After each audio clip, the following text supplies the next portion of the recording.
Hello and welcome to Lorfan Gaming Plays Dungeons and Dragons Warriors of the Eternal Sun for the SEGA Genesis. I'm your host Lorfan. In this latest edition of the Don't Panic series, we're going to go over the 1992 SEGA Genesis classic Dungeons and Dragons Warriors of the Eternal Sun. As always, like, comment, and subscribe to my channel for more video guides like this.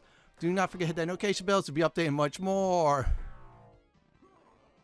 I do not know what to do in combat. These creatures are killing me. I'm getting annihilated. Help, I think I'm going to die. Do not panic. Help is on the way. This video guide will have the following: maps on where to level up, how the classes work, how the gameplay works, how to survive, and also how to use very cheap tactics so you will never see the game over screen like this. Do not panic, everyone. Help is on the way for Dungeons and Dragons Warriors of the Eternal Sun. This is the character creation screen. I'm going to go ahead and say it. You should create a character over using a default party, so this way you have some of a control on what classes you want in your party and what I should say ability scores you want on each of your party members. Now A and B is just to click the button you want to pick the class, and then down to the color, what color you want. And oh yeah, if you have two of the same classes, make sure you have different colors from. And then if you want to roll your ability scores, aka stats, that is the dice. The C button is there to move it down, and you create your party real quick like that, but I advise heavily against it. So the first thing I'm going to go ahead and go over at this very time are the classes. There are a total of 7 different classes in Dungeons and Dragons Warriors of the Eternal Sun for the SEGA Genesis. Now we're going to go over the human classes first. Now first of all, the human classes, all 4 down below. The level cap is 14, which is, by the way, the highest level you could get in the entire game. Now I'm going to go over the fire class. So the fire class is our frontline fire class that can equip all weapons and armor. Only one of the 2 classes with the highest hit points you could definitely gain. So they're your meat shields, or your tanks. They're your I could kill things and then toss their body away like 100 feet or something like that. Well, except for the last line, tossing body 100 feet. But still, the point being is this class goes in first, always on the first slot. They're the ones that should take the brunt of the damage while the other classes do their thing. Next up is the cleric class. They're divine spellcasters that can learn spells every even number of levels. Number 1, number 2, those spells are usually healing or buffing. At times they have a very nasty debuff spell or 4. That I'll go over when we get to the spell section. Anyways, they can use all armor. However, they can only use blunt weapons to the fact they don't want to shed blood. Well, there's a whole argument about, of course, I say maces and warhammers, but still, they're limited weapons, but they can use all armor. Since they're also divine spellcasting class, they can cast magic through armor, when they, of course, which is very nice. The thief class can use slashing weapons, bow and sling, as well for the ranged weapons. Only we're up to leather armor. However, they can hide in shadows to avoid taking damage. Unless it's AoE, they could disable traps, which is really nice. Now, next up are the magic users, aka wizards. Can only use limited weapons, so that is knives, staffs, and slings, and they cannot equip any armor at all. Now, bad news is they're not like the cleric class where every even level or every odd level they learn spells. They have to learn from scrolls they find in the world or buy in shops. Now, their magic could debuff foes and really do some devastating DPS, either single target, and then later on at times you get AoE spells that could wipe the floor on your foes. That's about it for the human classes. Let's go over the demi-human classes. Alright everyone, we'll go over the demi-human classes. Dwarves, they're like fire classes, except for they cannot use spears and bows at all as weapons, probably do a height thing. However, they have some magic resistance. And also one of the 2 classes I didn't put down, but I will say that could get the highest hit points in the entire game. Now, the level cap, unfortunately for them, is level 12, so you get to level 12, they're at max level, it'll tell you that. The elf class can cast magic user spells and wear weapons and armor, so they're basically mage warriors, warrior mages, or tank mages if you're doing the Ultima Online lingo. Now, great news is they start out with the sleep spell, which is a very powerful early on crowd control spell. Unfortunately, their level cap is 10. Halflings, like the thief class, but much weaker. Do not use them. They suck. Just trust me, I tested them out one time. Level cap is level 8. And that's about it for classes, so let's go over ability scores. Now let's go over ability scores, aka stats. strength, STR, how strong you are and how hard you get hit with melee weapons. Now, this is very important, I definitely say, for everyone, but really important for the fighter and dwarf class. A little bit elf class, you want to go that far too. Dexterity, aka Dex, how quick you are and how much AC lowers with higher Dex. I'll go over the AC mechanics, but still, more AC you have, less likely you get hit thanks to lower AC. Now, Constitution Con, how much extra hit points you can get starting out and leveling up. So, this is a very good ability score to have for everyone, including your magic users, since their hit points are at the lowest. Yeah, they have 1 to 4 pool on that. Intelligence, how smart you are. Magic users and arcane classes spells are based off of this. So that's magic users. Let's see here, elf, and then much later on at level 9, thieves. I forgot to mention that they could cast spells too, like the magic users, but they're really limited on their selection and such. Like, for example, they could probably cast up to level 3 or so. Wisdom, how wise you are. Cleric spells are based off of this. So in other words, you'll get a little bit more power, supposedly. Now, charisma, how people like you. Now, in this game, it's a dump stat. So I'm going to go ahead and give a little bit more advice about ability scores on which one you should definitely focus on. I am going to go ahead and give you some ability scores goals to aim for. First of all, focus on high dexterity and constitution. In other words, lower AC when you start out and much more starting hit points. Now, this is absolutely perfect for the magic users to do it this way, so they have much more higher hit points when they start out, have a little bit edge when they level up with the hit points. As for dexterity, since they cannot use any armor, they get a nice edge in armor class being a bit lower. Now, for strength, that's your third one you want to go for, except for magic users, since the fact that you want to avoid them to go into melee combat, melee range, and such like that. They have magic spells to nuke from a safe distance. Much more later on. Now, after that, your wisdom for clerics or intelligence for magic users. Now, aim for, I should probably say 16 to 18 for dexterity and constitution. Go for 16 to 18 as well for most classes' strength. Now, for the, I should say, intelligence and wisdom, you probably go for, like I said, with the magic users on strength 14 to 18 as well. Charisma is a dump stat. Hope the game gives you a low score on it during character creation. So that's my advice for ability scores. Now, next up is going to be armor class, hit points, the EXP, level screen on how much experience you get, and of course, currency in the game. This section will cover AC, HP, next level, EXP needed, and money in the game. So all those abbreviations. So here we go.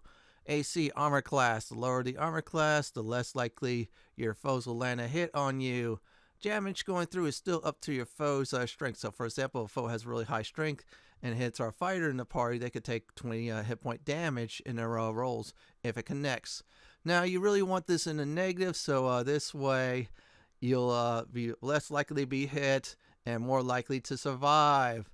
Now, if you're really armored up, yeah, you're going to see that, especially later on in the game with a certain set of equipment. HP, aka hit points, your health. More HP, more damage you can endure. So in other words, you can take so much damage now, and then when you get 0 hit points, you are dead, toast. Your character's portrait gets grayed out, and the character on the screen who gets 0 hit points disappears. We'll go over death later on in this guide. Level is your current level you are. Now, next up is NXT level. That's next level. Abbreviation. How much EXP to get until you level up. So you want to see that number go down, down, down as you kill more and more monsters. Gold, money to buy goods in the game. Spell scrolls. Let's see what else. Weapons and armor. So you got to have gold to buy stuff. Otherwise, you have to go out and hunt for it. That's about it for this section. I'm going to go ahead and talk about suggested parties. Here are the parties I will suggest for Dungeons & Dragons Warriors of the Eternal Sun. First of all, we have the default party, which is the Fire, Cleric, Thief, and Magic User. Now, Fire, obviously, to be your frontline fighter, always going first, always in the first slot in the 3D dungeon view. Cleric, second or third slot, depends how you feel. They could either A, heal your allies, buff your allies, or debuff your foes with certain spells. We'll go over that and the tactics behind it later. Thief class, they're there for looking out traps, hide in case they need to hide, in case they take some damage. Just watch out for AoE attacks though. And of course, later on, they could cast arcane magic via learning from scrolls. Magic users, they learn from scrolls, and then when they get the really good stuff like Fireball, they get damage all foes or go for single damage, like for instance with Magic Missile. Also, they could do some nasty debuffs as well. One word, Entangle. You'll find out later. Now, here's another party. This one I call the Magic and Armor Class Heavy Party. You have your Fire Cleric, Elf, and Magic users. So your Fire Cleric and Elf can wear all sorts of armor and use all sorts of shields. And believe me, if done right, they could get down to, like, for instance, in the negatives, really low negatives. And I had a Fire had -7, along with the Cleric and Elf in this party. This is my favorite party, by the way. Again, Fire for your frontline fighter, Cleric for debuffing foes, healing your allies, buffing your allies. As for Elf, just like the Magic user, they can use arcane spells. They can either go single damage or better yet, AoE damage like Fireball and Ice Storm. And they can also use Entangle. Magic user, I explained before, it's just like the Elf, just minus the heavy armor and weapons. So yeah, they could still stand there and just nuke. As for the Elf, also, if they run out of magic slots, they go in there and just beat the living crap out of foes. Now, here's the last party called the Extremely Heavy Magic Party. Yeah, and here's the reason why. Fire Cleric, Magic User, Magic User. So, you have your Fire Frontline Fire, you have your Cleric, debuff your foes, heal your allies, and also buff your allies. You have 2 Magic Users that could stand back, nuke like crazy from a safe distance, either single damage or use something like Fireball. Now, the Extremely Heavy Magic Party is for pros, so if you really play the game a few times, then you can really quickly go through the game by casting most powerful spells there is. You can even assign one magic user, for instance, to use Stone to Flesh, and then use the other one to do some very devastating spells like the Death Spell. I'll go over that much later. And that's about it for Suggested Party. Now, next up is hit points for each class, what they get when you do character creation, and also level up as well.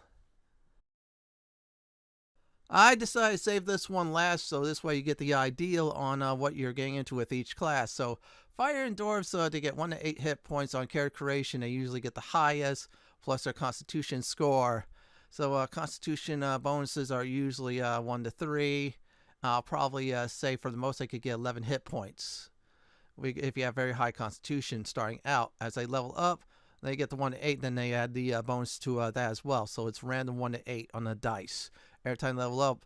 At level 9, unfortunately, they get 3 hit points from here on out until they hit their cap, which is Dwarf is 12, and Fighter, of course, is 14. Now, Elf, Halfling, and Cleric classes, they're 1 to 6 hit points when they start out character creation, so 6 will be usually the max. Now, if they have 18 Constitution, add 3 more points to it, a total of 9. Now, when they level up, it's 1 to 6 hit points. Then you add your Constitution bonus to those dice rolls. So you can roll a 1, and then your Constitution bonus, for instance, is 3. They get 4 hit points. Yeah, the gaming gods can mesh with you, or they could be helpful. At level 9, they get 2 hit points per level up. No more bonuses and such. So, for instance, Alpha, they cap at 10, and that's their bonus there. Halflings don't have to suffer it because their cap's at 8, Clerics at 14, so they'll get like 2 hit points after level 9 or so. So hit level 9 to get that. Magic users and Thief are 1 to 4 hit points character creation, and plus Constitution bonuses. So for instance, if a magic user has 18 Constitution, they get 7 total. But when they level up, magic user and Thief, it's 1 to 4 on the dice. So if you get real lucky on the 4, and then you just add plus 3 to it for your Constitution bonus for a sample, because you have high Constitution, which is 18, so you get a lot of hit points that way. You could game the system. Now at level 9, unfortunately, these 2 classes, they get 1 hit point per level up. So level 9 to 14, yeah, you don't get much. Constitution bonuses are 1 to 3. Higher the Constitution, aka Con, more hit points you get either starting out, and or I should say definitely level up. I'm gonna go over final character creation advice. Here's my final advice before I do get out of the character creation section. For instance, everyone should have high dexterity and constitution. Aim for 16, 18 for those, as you will definitely see. Number 2, strength on your frontline fighters. Like for example, fighter, dwarf, and even elf at times 2, 16 to 18. Also, if you're going for the init for your magic users, 14 to 16 as well when you roll the dice. As for your cleric, 14 to 16 as well, or maybe above. For wisdom, if you get lower than that, don't panic. If you don't get the stats you need, it's not in the world. You have to improvise. Just keep on rolling until you get what you need. Do not hit the A and B when you see the go flash for everyone. You want to make sure you check everything over. Otherwise, roll until you get what you need. Set up the suggested party like I have, and you will definitely survive Dungeons & Dragons Warriors of the Eternal Sun. Now, next up is the option menu. I'm going to go ahead and go over some things and split into 2 major sections. I'm going to go ahead and go over this section. Inventory, this is where your character's inventory is at, where you slot weapons. So the first one is you hit A, it's on the left, B is on the right, C is advanced to another character. This is also where your class is, current hit points, and also on when you level up, and your gold, which is your money in the game. Later on, you get better weapons and armor, better spells. You get to slot them in a A or B slot, C to move down. C is also used to, of course, skip a turn in combat. We'll go over that later in a 3D view. Now, another thing is next is leave camp, rest. I'm going to go ahead and talk about that now. When you get a scroll for your, magic user or elf, they'll learn it automatically, and it'll be in your spell book like that. So it takes every 8 hours to rest, 1 hit point per rest, so on and so forth. And your cleric can heal you later on, starting level 2. Save and load, obviously save your game, and also load is to load your previous save if you're in deep doo-doo. Now also transfer an item is you transfer items over your party if you need to as well. Another thing is the map system. I'm going to get to that. So that's where you're at. It's a square you'll see on the screen. Yeah, see, that's where you're at. It's that little square there. Looks daunting, but don't panic at all. That's what the world map looks like. Now, next up is drop item. You need to drop item, go ahead and do so. Don't drop items. Change roster. You need to change rosters if you want to change your slot from 1 to 4. Useful for dungeons. And bar graphs, turn them off. You got to see your hit points. Very important. That's about it for option menu. Now, there are 2 views in Dungeons & Dragons Warriors of the Eternal Sun. Those views are Overworld view, which is the surface view, and the other view is 3D dungeon view, aka the dungeons. So about maps and such, well, in Overworld view, good news is they stay. In fact, you get a free map of the area where you need to go. Just remember the box, it'll show you, of course, the location and such. You move around with the directional button, up, down, left, right. And then the other thing is this is A and B is used to attack, C is advance your characters. And again, this is the map view there. We just found a dungeon, so I'm going to go ahead this time segue this into the 3D dungeon view. And also, this is the hidden forest halls where it's at as well, too. So you get a good glimpse of that. So let's go ahead and talk about 3D dungeon view. Now, 3D dungeon view is different. You see there's your compass there on the upper, I think, left-hand corner. That tells you where you're heading, north, east, south, and west. So when you attack, use A or B. It depends on what weapons you have or spells. Like, for instance, if you're using magic missiles, for your magic user, they should use B. I'm just giving you examples there as well. Now, for movement, you want to do is forward is up, backwards is down. Turn around left is left button, and then turn around right is the right button. So you use those to get your heading. Now, one thing about, of course, dungeons is same thing with Overworld view. As you see items on the ground, you get to pick it up. It's just random who gets it. So good idea to transfer, say like chainmail +2 to your main character who's a fighter versus a magic user who can't use it. They'll just have the word saying carrying. Another thing about maps, though, is in 3D dungeon view, they disappear. I'm serious. So they disappear when you A, advance a level, going up or down, or B, when you exit a dungeon, you have to remap everything again. Not like the Overworld view where you get a free map and it's there for you. So that's basically it for Overworld view versus 3D dungeon view. For the next section we're going to talk about is NPCs.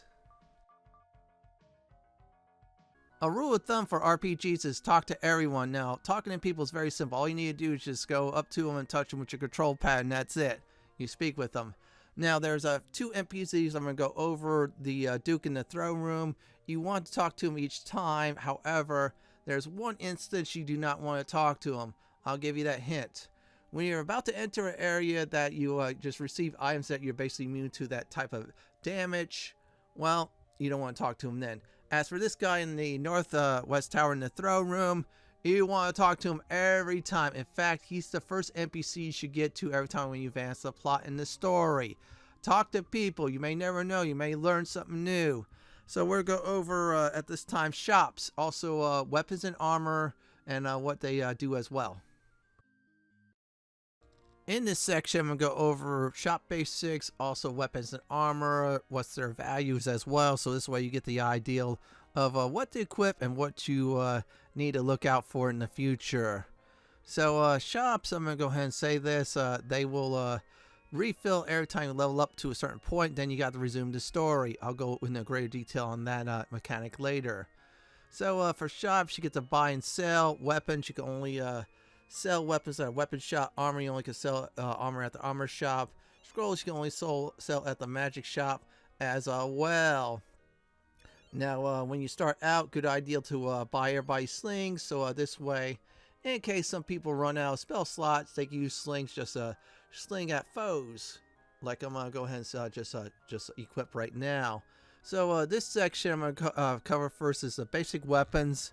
This way you know their values and more. So here we go. I'm going to go ahead and go over a few basics right now. Weapons. Axes makes the spears, staff, and swords are 1 to 6 damage. Now please note for staffs, that's it for it. They don't go beyond anything. No +1 staffs. So if you're a magic user, look for daggers. I'll explain why in a bit. Bows are 1 to 6 damage. Daggers are 1 to 4 damage. Slings are 1 to 4 damage. Slings will only go up to that. That's about it, if I remember right, or +1, I think it is. Same thing with bows as well, +1 for ranged weapons. High strength adds 1 to 3 damage to your weapon. So if you're a fighter using a sword, so minimum damage will be 4, maximum damage will be 9 now. Magical weapons add the number that is it. So for instance, you have a +1 sword. You'll be doing 2 to 7 damage instead of your normal, of course, 1 to 6 damage. Plus your strength bonus as well, add 1 to 3 damage, for example. And on one more thing is for daggers, it only goes up to +2, so look for that for your magic users. And there's also a weapon out there that is +3 versus regenerating creatures. It's a +1 weapon. I would probably say is get the +3 weapon because it's +3 all around versus a weapon that only is +3 when it's a certain type of foe. That's about it for this weapon basics. I'm going to talk about armor now. It is now time to go over armor values. Layer armor, drop your AC by 2. Chainmail, drop it by 4. Plate, drop it by 6. Shield, drop it by 1. Now, please note that's just when you equip the armor. Now, there'll be some dex values as well that drops your AC further. So add that to the value as well too. So if you start off, like for example, with instead of 10 AC, because you have no dex, because you have high dex, you will probably start with 7. Then you equip, for instance, plate armor, you'll drop that to 1. With a shield, if you equip that as well, it drops down to 0. Lower the AC, the better chance of your survival. Just want to toss that in there for dex.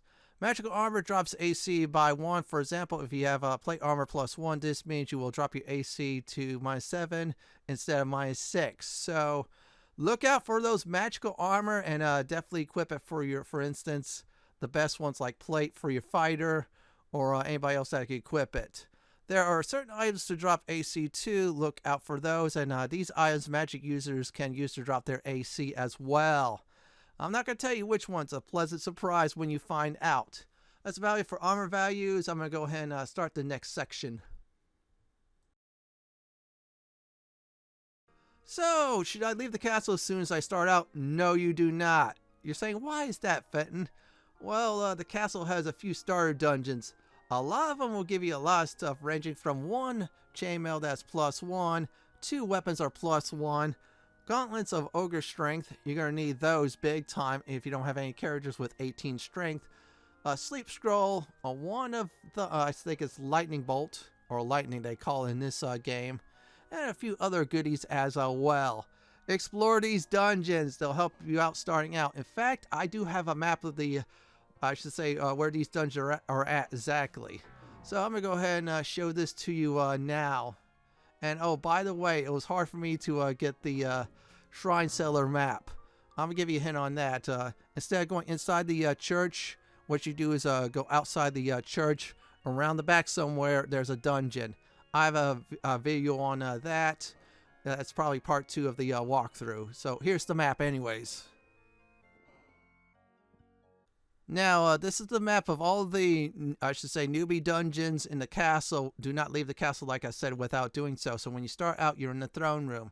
The first dungeon is the prison tower. That is the northeast tower in the throne room. You go into that. You have to fight 2 creatures. However, there's some goodies in there.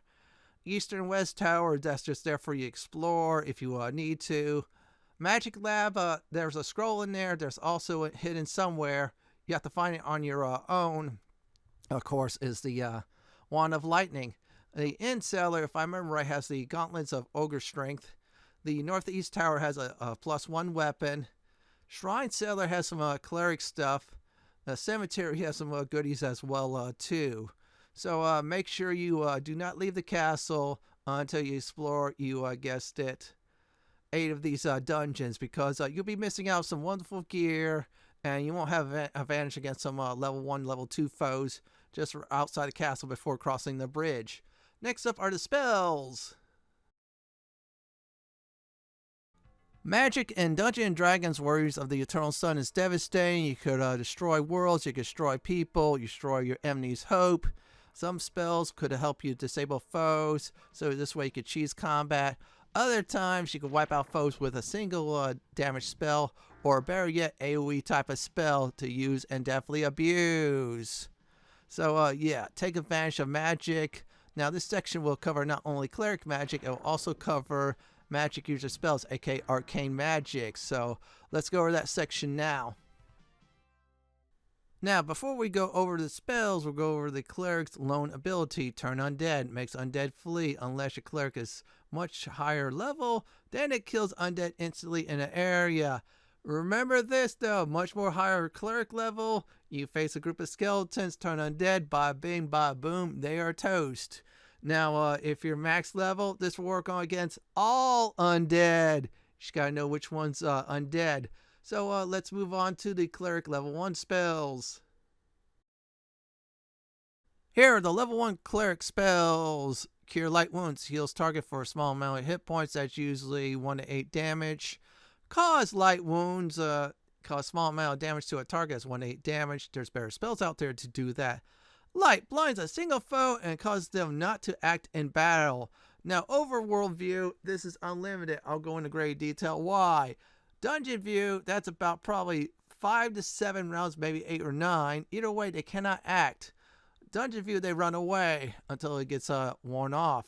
Darkness makes a single foe cannot see you and cannot act in battle, like the light debuff they put on foes. Same thing for a duration such. Protection from evil gives small AC gain against evil foes, so you get a little bit AC against certain foes you face.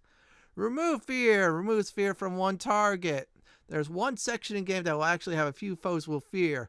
A good old rest will knock that out. Cause fear on one foe. Now, I'm going to say is by the time you DPS spells, you're not going to need a cause fear, besides they'll run away. Resist cold damage. I'm going to be honest, I have not noticed much cold damage at all in the game, but it's there for you.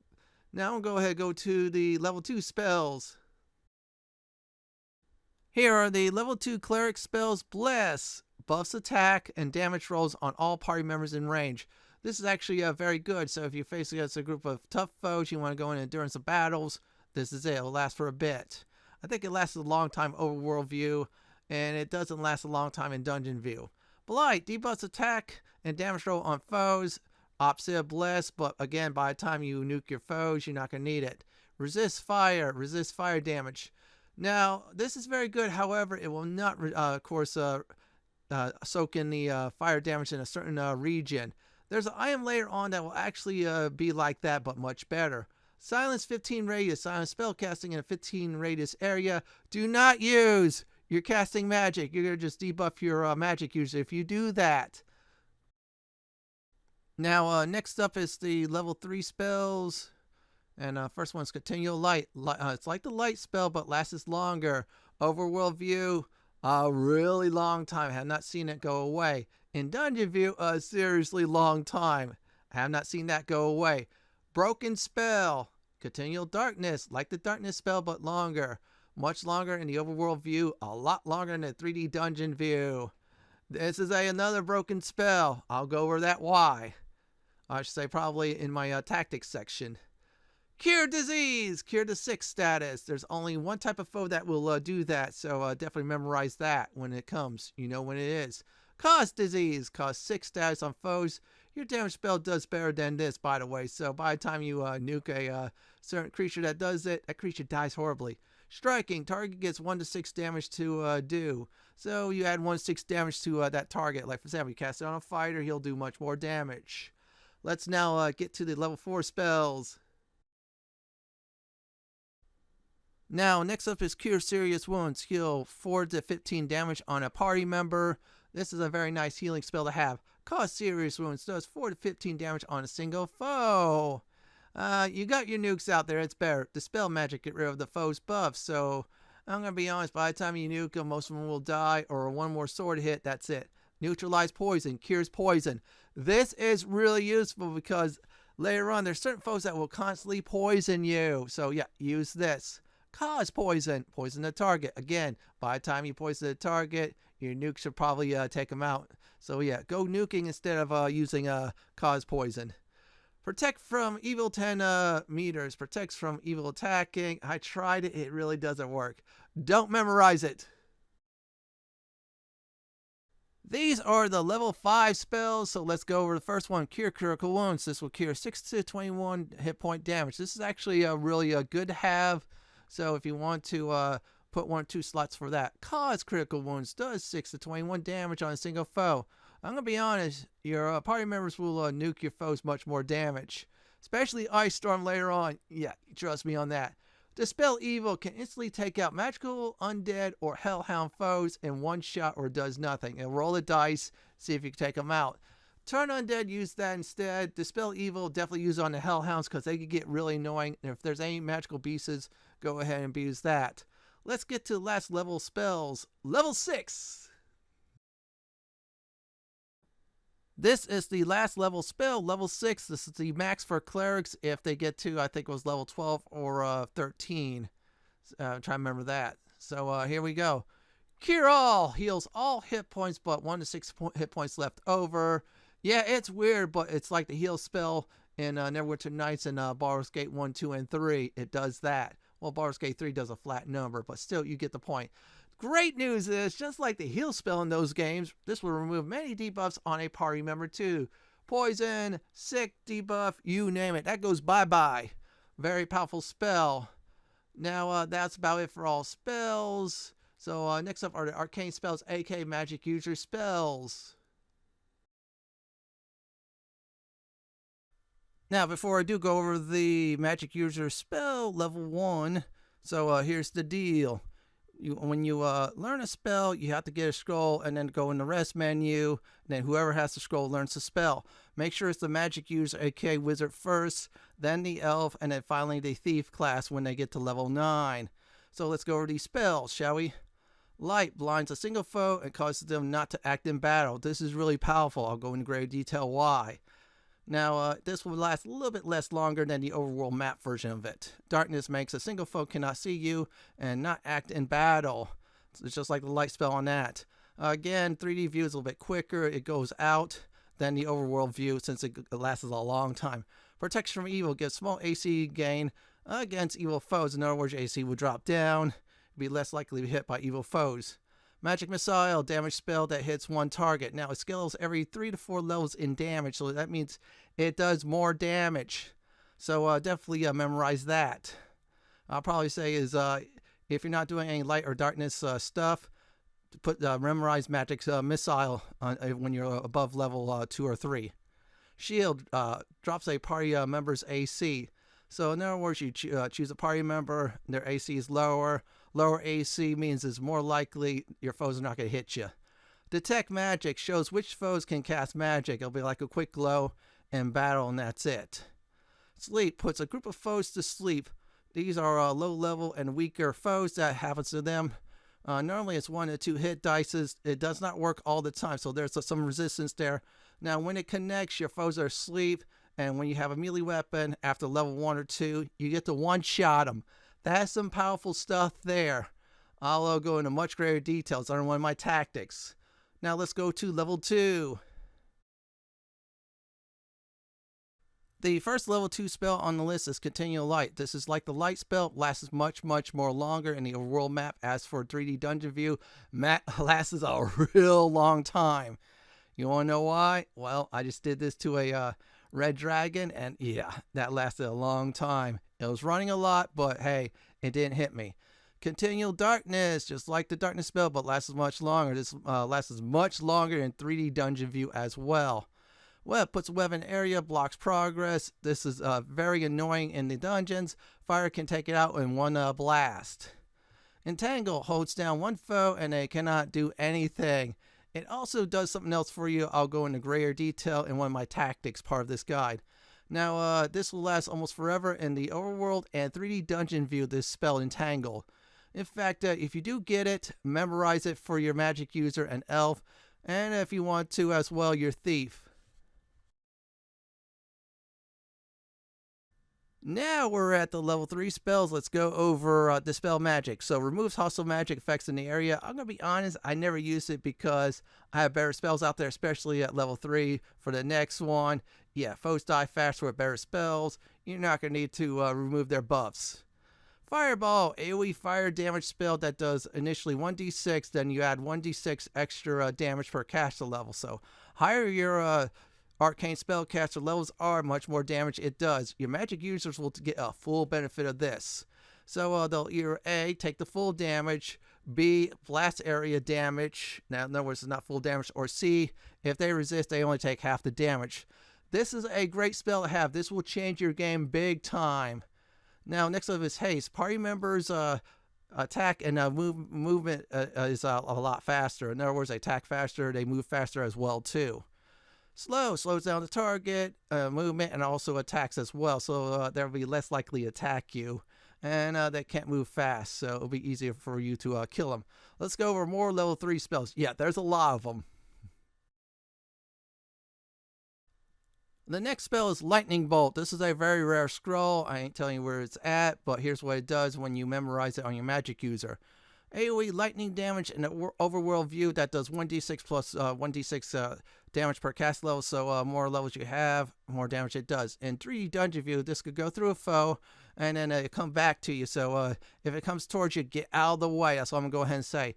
Resist means foes take half of the lightning damage. Very good spell to have, but I'd rather use the wand as one of lightning bolts instead. It's much more safer overworld. And I say I avoid using it in dungeons. It's a nice overworld spell, more like it. Next up is Protection from Normal Missiles. Party members cannot be hit by mundane ranged weapons. So this is actually good starting out. However, by the time you do get the spell level, you already have better equipment. So I'd probably say won't memorize it. Protection from evil 10 radius or 10 meters. Protects your whole party from evil. I tried it, it didn't work much, so don't memorize it. Now let's go over to the level 4 spells. The following spells, there's only 2 of them, are level 4 spells, so here we go. Confusion. Foes move around wildly when they're hit with this spell. It makes it easier to attack the target, so they won't attack, they just move in confusion. They don't know what's going on. Now, here's a better spell than this. Ice Storm does 1d6 plus 1d6 ice damage per caster level in the area. Damage scales with the caster. Great against targets that likes to use fire attacks and fire spells. In other words, any foes resistant to fire, you counter with Ice Storm. This spell is very powerful. I used it actually for grinding and going through dungeons as well too, the ladder dungeons. This will save your life. As soon as you get it, memorize it ASAP. Now let's go ahead and get to the level 5 spells. Here are the level 5 spells. Again, there are 2 of them just like the level 4 spells. Cloud Kill can instantly kill foes or does 1-2 damage to foes in an area. They can resist it. If they don't, this will wipe them out. So I'm going to probably say this is the only spell you want to memorize, because the next one I'll explain why. Feeble Mind reduces a foe's spellcaster's init down to 2. That means they can't cast spells much. This only works against foes who are spellcasters. Yeah, this one's okay, but again, there's a lot more foes that are not spellcasters, so go with Cloud Kill. Now let's get to the final spell level, which is level 6 for the magic users, aka Arcane spell casters. Now this is it. This is the cap for magic users, aka Arcane spellcasters as well. Only magic users be able to use access to these spells. Anti-magic shield protects spellcasters from magical spells. I'm gonna be honest, there's better spells out there in this level. Don't use it. Death spell kills most foes in an area except, that's right, except for undead and of course very high level foes. So this is a nice spell to clear out yard trash big time. So if you want to use that, go ahead. Disintegrate attempts to instantly kill a target. If it hits, then the foe, anything on that foe becomes dust. Now in Dungeons & Dragons Warriors of the Eternal Sun for the SEGA Genesis, I'm going to be honest, certain foes will have +1 gear. By then, you should have +2 or better yet +3 equipment. So use this if you want to. Flesh to Stone turns a target into stone. When this happens, easy to hit them. Trust me, I tested this out in the Overworld view. It's very nice. Now, 3D dungeon view lasts for a few rounds. Stone of Flesh restore party members from the stone status. Later on, the stone status is annoying. It's kind of like death, except for yeah, you don't have to find a cleric or go to another place. Instead, they're turn to stone, and this will instantly cure it, which is very nice. This is it for magic user spell levels. Now, next up, I'm going to go ahead and talk about is the combat in the game. Both of them, of course. In Dungeons & Dragons Warriors of the Eternal Sun, there are 2 different types of combat. There is the surface, aka Overworld view combat, and the 3D dungeon view combat, aka when you go into a dungeon. Now, this is a demonstration of the Overworld view combat. So, in order to start combat, is either you attacking or B, your foes get to you first. Now, on your characters, there's 2 icons there. Your weapon icon on the left, for instance. On your fire, for example, on the right is the sling icon for range attacks. Know what type of weapons that does close range better, and know what type of weapons is better for far range. Also know your spells too that you want to use in combat. Now I'm using of course the sleep spell on or I tried to on that Beastman. So yeah, good idea to try to debuff your foes. And it should okay, it didn't land. Sometimes sleep doesn't work. Now my advice is on combat is this as well. Make sure you protect your squishiest party members and let your other strongest party members take the brunt of the damage. So for instance, if you have a magic user, don't put them in the front line. Instead, just hang back and hopefully they have a sling or something like that starting out. Another thing is if they have a wand, that helps as well too. Now do be careful with wands like the wand of lightning, because if it hits everyone, yeah, it could be game over for you early on. And if you want to, just use your slings as a safety reason. That's a good way to win. Now, good idea sometimes to, I say, focus on the same target so they die horribly. Just know when to attack, know your positioning. Yeah, good idea to move around as well if you keep on missing. And yes, you're going to miss a lot of times when you first start off with combat, but later on, as you get better equipment, as you get more levels, you're going to be hitting foes more often than not. So just be patient, plan your attacks accordingly, and you will win the day. Now I'm going to go ahead and talk about the other part of combat, the 3D Dungeon View 1. This type of combat is different. The spell effects when you're in a dungeon or 3D view is different. Some of it does not last long. So A and B still works the same though. Like for instance, melee weapons are close range. Range weapons are far range. Like for example, we're using with the bow and arrow right now is that. You can use the C button to skip. That's just like the overview if you want to skip someone's turn as well. So this is a bit more fast paced. So you gotta be real quick on the draw. Another thing is I'm gonna go ahead and talk about is using spells in this view. Good idea. Always pause the game if you want to wipe out a group of foes. And then, of course, use your spells and just hang back. Now, here's another advice as well with Ice Storm. Now, Ice Storm will go through foes like crazy in a nasty line.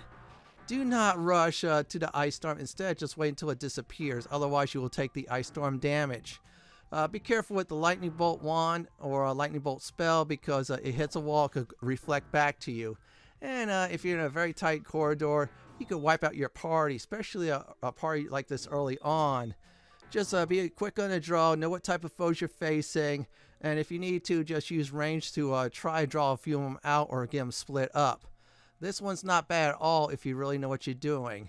That's about it for combat. Next up is tactics. Yeah, we're going to go ahead and talk about some cheesing tactics.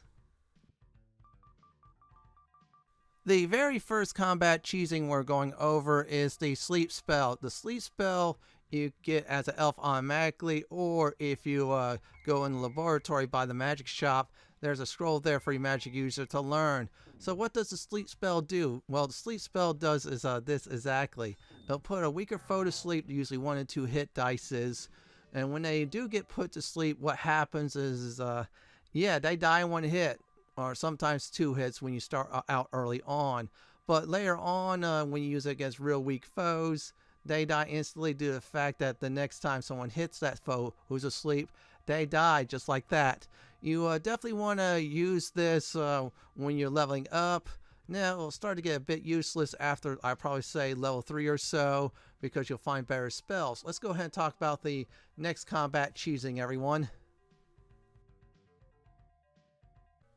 The next combat cheesing we're going to go ahead and talk about is the abusing the wand charges. Normally, wand charges in Dungeons & Dragons Warrior Eternal Sun is random.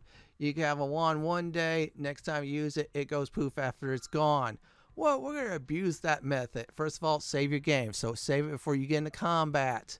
Second, have a wand, like for instance, a wand of lightning bolts that you did find in the Magic Shop Laboratory. So when you find that, good idea to equip it. Now, when you get into combat, just be careful with the wand, of course, and then aim it at a foe. Oh, look at that hill giant. So we're going to go ahead and start off combat until we attempt to put that wolf to sleep. So dire wolf's asleep, lesson number 1 there. So we're going to go ahead and get our wand of lightning. So let's go ahead and try to weaken this foe here. I'm just going to go ahead and do that for now. And we're going to have Vivi use the wand. Now, let's see if it goes bye-bye after use. Nope, it is still there. So we're going to go ahead and finish off this foe with another charge, and there you go. So, long as the wand's there, that means you just finish combat like normal, save your game, and then repeat the process. Load your game if your wand goes bye-bye. This is a great way to keep a very powerful item that you should not have very early on. So this way you can abuse it as you level up through the entire game, or until you get some very nice spells. You do not need this method no more. Let's talk about combat cheesing 3 next. You're going to need the light and darkness spell for combat cheesing 3, which is light and darkness. So light and darkness is like this. When you cast light or the darkness spell, your foes cannot hit you. So that's just great with the overworld view, or on the I should say dungeon view, the 3D one. Yeah, it'll last for a little bit, then enemies will attack you like normal, except for if there's continual light or continued darkness. Now, with light and darkness, either way, you're the normal ones or the continual ones, you still have to pray to the dice gods or goddesses for you to connect up low. But here's the deal. You can hit them, but they can't hit you back. This will set you up also for your foes to suffer. And if you have another spell, which I'm going to talk about next, you could double it up and just do some serious damage. So when you do get to the point of using light and darkness, especially on a cleric early on, which is at level 2, then you can start facing foes that you should not normally face. Like, for example, a black dragon. So a level 2 party can wipe out a black dragon thanks to your light or darkness spell overview. Just remember 3D dungeon view, go for the continual one, so this way it lasts basically forever. Let's go over to lesson 4. Now, the next lesson we're going to go ahead and go over, everyone, is the Entangle spell. Now, this is a magic user spell. Elves could use it as well, and of course the thief to a degree. So what does Entangle do? It's like the sleep spell minus the one shot, one kill foe. Instead, when your foes entangle, it's 100% hit rate. That means they're stuck. You can hit them as many times as you want. They take damage constantly. And there you go. So they'll just keep on taking damage until they're dead. This is actually a great way to grind. Now, here's the good news about the 3D dungeon view. Basically, this lasts almost forever. So once your foes entangle, just smash that attack button like crazy. You're saving resources and you're wiping out foes with ease. Now, this foe here is one without the Entangle spell, so you miss more often than not. With the Entangle spell on a foe, they're stuck and they're toast. So when you get the Entangle spell, memorize it, use it, and abuse it. It will save your life, and it will definitely save you time. Also spell slots too, so you use those spells against much more tougher foes down the line. Now I'm going to go ahead and talk about is what happens when you level up. So when you do get enough EXP after killing a foe, you will level up. And by the way, when you kill a foe, whoever gets the killing blow gets the lion's share EXP. So a good idea to select different characters to go ahead and kill your foes. So this way you level up. Now I just leveled up. When you do level up, you get your hit points. And now it depends on how much hit points you do get. So for instance, if you have low constitution, you're not get much hit points besides your normal ones. If you have high constitution score, you get a lot more hit points. It's like a bonus because you have that high constitution. So good ideal is when you get in the combats, when you try and level up your party, is figure out who needs to get the experience the most at the time. After that, move on to the next party member, so on and so forth, until he or she hits the level cap. And just remember, for the level cap, while I'm going through the camp and such like that, is that the human classes are 14, dwarves are 12, elves are 10, and halflings are 8. So that's about it for leveling up. And once again, remember, whoever gets the killing blow gets the lion's share EXP. Now, next up is we're going to talk about is Exp and Gold Grinding. And Dungeons & Dragons Warriors of the Eternal Sun, you will start to look for locations where you need to grind for experience points, aka EXP, and or gold if you really do need gold for the equipment in the shops. Yeah, shops get more expensive as you progress through the story. In other words, some of the magic items will appear. So I'm grinding at this location that is south of the Dark Elven Caverns. Yeah, that's that long name. So good idea to always pick a nice spot to grind. And if you're grinding certain type of foes, like for instance dragons, then of course you want to do is be real careful. Yeah, use the cheesing tactic 3, the light and darkness spell, so this way you start out with a huge advantage. So we're gonna go ahead and finish off this foe. After that, I'm gonna go ahead and show you the location where I did grind in the game. So let's go ahead and select on who's up. Oh good, I think you're up, buddy. We're gonna go ahead and have our magic user go in, finish off this dragon, and that's it. So once this is done, I'm going to go ahead and pop out that map. I'm going to skip turns so this way we can finish this off quickly. And there you go. Now on to the map. Here are the following locations where you want to grind during the course through the game. Now pause the video if you need to, because I circled the locations and go ahead and pick. I'm going to go through each one by the level which you should do it. So around level 2 or so, grind until cleric is level 2. So in other words, you're going to have to use your sleep spell. And if you have a magic user, definitely use his or her wand of lightning you did get from the magic shop laboratory. Now next up on the list is once you're level 3, or I should say definitely 2. Yeah, I'll probably say 3 or 2. Yeah, grind with the cleric with the light or darkness spell and go after black dragons. That is exactly, if you see it, southeast of the castle. Now besides black dragons, there's giant leeches, big beast men, and let's see what else, crabs. There are giant and also alligators as well. Try go for the black dragons because they have a lot of EXP and you could really speed the process up. Now the third location is south of the second location, which is the swamps by the Dark Elven Cave. Yeah, I covered the cave up by accident, but grind at this spot at 7+. I'm going to go ahead and say this. This is the best spot in the game that has gold drops. The reason being is you're going to fight hydras and black dragons. You'll be able to 1-2 shot them with a fireball spell, or definitely with magic missiles, or if you have the ice storm, you'll definitely wreck them big time. Now in this location is black dragons. Let's see what else. Hydras, those are 2 you should aim for. Other foes are big beastmen. That's the big gray ones. A lot of leeches. Yeah, giant leeches are back, but in groups now. Giant crabs, they're in groups too, and alligators as well. Now, if you go, I'd probably say a bit more east of the circle, that's all the way close to the bottom of the map, you'll face some green dragons. And they'll drop about 1k gold if you want to go that route, but you're going to get more yard trash foes than, of course, the place I just mentioned, because you get black dragons and hydras like crazy.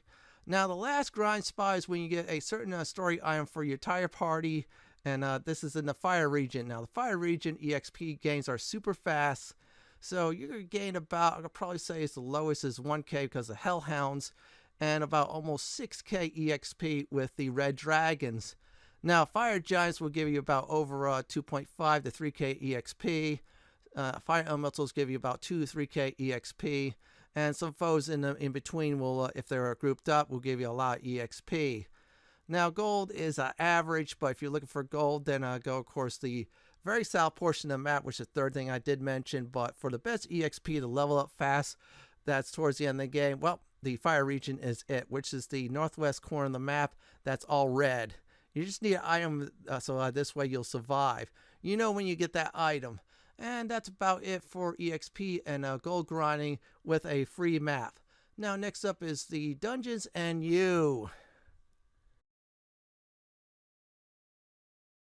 Now, next up are the Dungeons and You. Yeah, I'm talking about the 3D dungeons. Eventually, you will have to go into a story dungeon. Other times, you go to optional dungeons as well. They'll help you out greatly. Start exploring a lot of dungeons because, yeah, you could get some nice items, or if you get all the optional dungeons done, you could do the story one, so this way you can advance the plot by getting certain items. Do not be afraid of dungeons. You're going to be living in a dungeon for quite a bit. Yeah, that's right, folks. You're going to start using that just to advance through the story and or definitely get what you need. So I'm going to go ahead at this very time give you a map of the optional dungeons to go for. It's up to you on exploring those, so this way you see what you get, or better yet, you get some EXP, so your party gets closer to a level up or so. I've decided to make a map for everyone of the valley, and also where the optional dungeons are at. So here's the deal. Most of these optional dungeons, good idea to be level 2 or 3 start out with. I'd probably say Passageway Caverns, probably get 5 or 6, so this way you survive a certain foe inside. Passageway Cavern, make sure you do not go on the other side from the non-fire side, otherwise you'll take fire damage unless you have a certain item that protects you from that. Halls of the Dead, that's last of the optional dungeons to do. Same thing with the second half of the Catacombs of Doom. So anyway, so you definitely want to hit all these dungeons up because, number 1, you get EXP. That's most important. Number 2, from time to time, you get gold plus some nice loot as well. Also, there's some great loot in the Hidden Forest halls. Yeah, you want to hit that first, in fact, after you get to level 2 or 3. So this way you'll be well geared up. Yeah, there's some very nice, more good items to get. Explore these optional dungeons. You may never know. You might find some nice gear. It's going to save you money and also save some extra grinding time as well, too. So next portion of this Don't Panic guide, what we'll go ahead and talk about is story and also store changes when you advance the plot. As you go through the story, you will get stuck. So when you get stuck, you're forced to go back to the city castle to see the royal visor. That's when he gives you an item or so to advance the story. So when you get back into the castle area, the shops will change. Oh yes, it will have better items. However, it will be much more expensive. So grinding is very important in this game, especially the gold part. So when you do complete part of the story or so like that, go ahead and grind your butt off. Especially get yourself some new spells, some new equipment, and also new weapons as well. So great idea to do all that. Also, another tip from me is the caravan. Yes, that caravan. If you discover the story places, you'll easily go ahead and use that to get back where you need to go to. So for instance, you can't get through the Beastman Caves, number 1. Then, of course, you need to go somewhere else. Well, guess what? You use the caravan to get there quickly instead of walking. One more thing I need to point out, you cannot save inside of a dungeon, so do be careful. You can save outside in the world.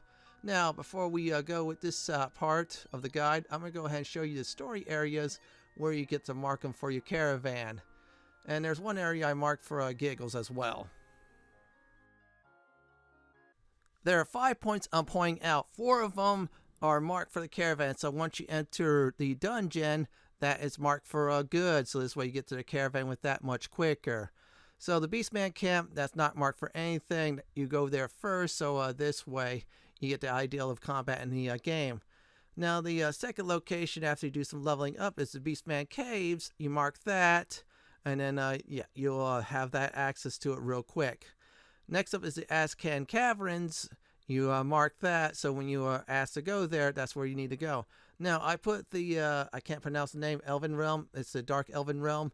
Mark it anyways, just in case you need to go to that grind spot. Now, the Altec Tradeway, you cannot go to it early on until you get a certain item. When you get a certain item, you know what it is. You could walk in the fire area, mark the cave. It's called a Dragon's Cave in the caravan. So a good idea to mark all these areas so this way you don't walk to it. However, you still have to walk from it though. There's no teleportation spell. And this is not like the Elder Scrolls game where once you discover a location, you can fast travel. No. The fast travel starts with the caravan. However, you got your 2 feet to walk back to it. Now, that's about it for this section. Next up, we're going to go ahead and talk about is death and how to counter it. At times in Dungeons & Dragons, Warriors of the Eternal Sun, you're bound to mess up. I was too cocky, and what happened is that a red dragon wiped out half my party. You're thinking, there's no resurrection spells, number 1. Number 2, there's no raised dead for the cleric as well to use. And, or better yet, my cleric got wiped out.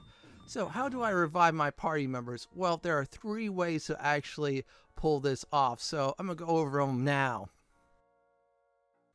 I'm going to go ahead and go over the locations to revive dead party members. First of all, the swamps region. So in the swamps, once you do get a map, there is a well there. It's a blue dot on the map. You go there. Any dead party members will be instantly revived. Yep, that's right. It's a good place to do it. It's easy to get to and simple. Now, another thing is there's a tree that will heal them as well if you want to, but you can also rest up and have your cleric heal. Next up, the jungle. Now, in this region, there is a pawn or object or something like that will not only revive your party members, but it will heal them back to full health, and of course remove any debuffs like poison or sick status. Last but not least, the city castle in the valley. Yeah, that's right, the castle. The church and priest will revive and heal all party members. This will also remove any debuffs like poison and of course the sick status. This will last until you grab that medallion, aka the point of no return, which we're going to go ahead and talk about next. That's about it for death and how to counter it by reviving your dead party members. Here's the deal, everyone. I'm going to go ahead and talk about the medallion. When you grab the medallion at some point in the story, you will enter the point of no return, aka start endgame up. So that means a few things. You will not have access to any of these shops. You will not have access to the caravan. You will not have access to spell shops as well for your magic user. So in other words, yeah, you cannot buy anything that you do need. So how do I counter this? Well, you hit the point of no return. You're starting endgame. First of all, you save your game in the city castle area. That's right. So this way you'll have a backup save. Number 2, you want another backup to that backup save as you save before entering the medallion dungeon. You know what it is when you see it. So by doing that, you're preparing yourself for endgame, or if you're not doing well, you can revert back to the city castle point, then go grinding and empower yourself up, level yourself up. So also this way you buy some very nice items as you see before you. That's about it for the point of no return. I'm going to go ahead and get some final advice before I do end this video guide. Here are some final advice before I do end this video guide. Number 1, take advantage of when you start out the newbie dungeons. They will have starting items that will help you out greatly. Seriously, they will. Number 2, yeah, look for spots to level up. I have the grinding spots that will help you out. Use my choosing tactics. They will all save your life, especially the light and darkness spells. In fact, couple the light darkness spells first and then someone else at this very time should use the Entangle spell, so they're locked into place. You just beat the crap out of them and that's it. Oh, use continual light and darkness in the 3D view, so this way they're blind permanently. And then you can use the Entangle spell and kick some serious booty. Know your range of your spells and also ranged weapons and melee weapons too, especially your spells. For instance, if you're using Fireball, know how to stack up your foes like I just did and annihilate them. Also, another tip for me is do explore the optional dungeons. Have some nice loot, even some you don't get at a certain point in the story. Now, if you cannot get any more spells, equipment to buy, go ahead and resume the story. Now, as I said before, don't talk to the Duke when you're at one point, he'll kick you out of the castle. Always talk to the Royal Advisor that is in the northwest tower of the throne room, so this way you know what's going on.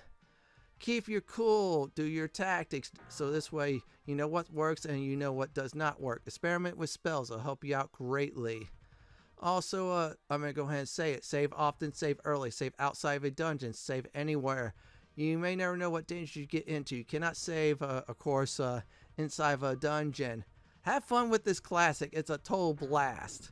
Well, everyone, this is it for my Don't Panic, Dungeons & Dragons, Warriors of the Eternal Sun new player video guide. This is Lord Fenton signing off. Thanks for watching and have a great day or night. And do please stay safe.